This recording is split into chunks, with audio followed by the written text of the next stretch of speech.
सर्व बांधवांना माझा मानाचा रामराम। मित्रांनो, प्रशासनाने दखल नाही घेतली तरी चालेल, पण माझ्या गावची युवक मंडळींनी दखल घेतली, हे माझ्यासाठी आत्मविश्वासाची गोष्ट झालेली आहे।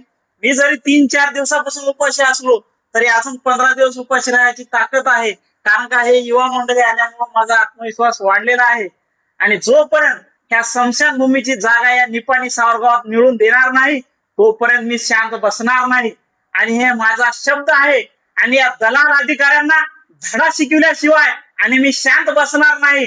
आणि अन्यायाच्या विरुद्ध ज्या वेळेस लढायची भूमिका घेता येईल त्या वेळेस मी घेतच राहणार आहे।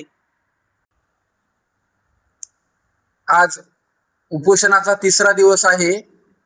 आमच्या गावातील ज्येष्ठ नेतृत्व सामाजिक कार्यकर्ते आकाश पाटील कोकणे आमच्या गावामध्ये आज 3 दिवस झालं आमरण उपोषणासाठी बसलेले आहेत।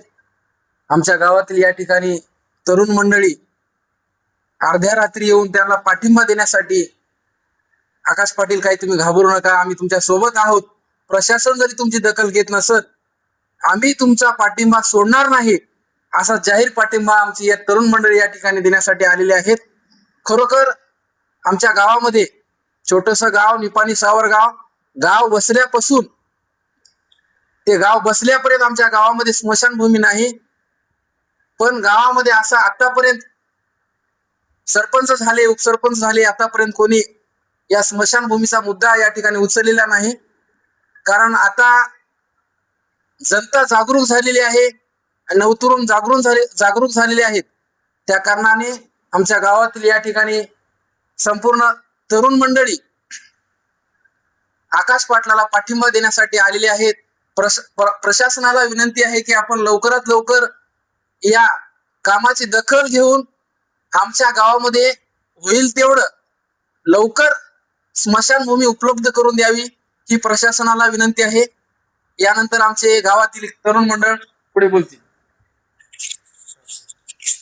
भारताला स्वातंत्र्य मिळालंय, पण आमच्या गावाला कधी मिळेल हे आम्हाला काही समजतच नाही। आज माणूस मेले तर आमच्या गावात रस्त्याला काय म्हणते चिखल आहे, त्यामध्ये जाऊन अंत्ययात्रा काढावं लागत आहे।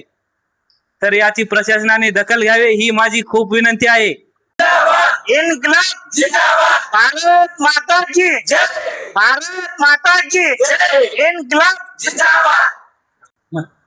सावरगाव मध्ये स्मशानभूमी झालीच पाहिजे, सावरगाव मध्ये स्मशानभूमी झालीच पाहिजे। डॉक्टर बाबासाहेब आंबेडकरांचा पुण्यश्लोक राजमाता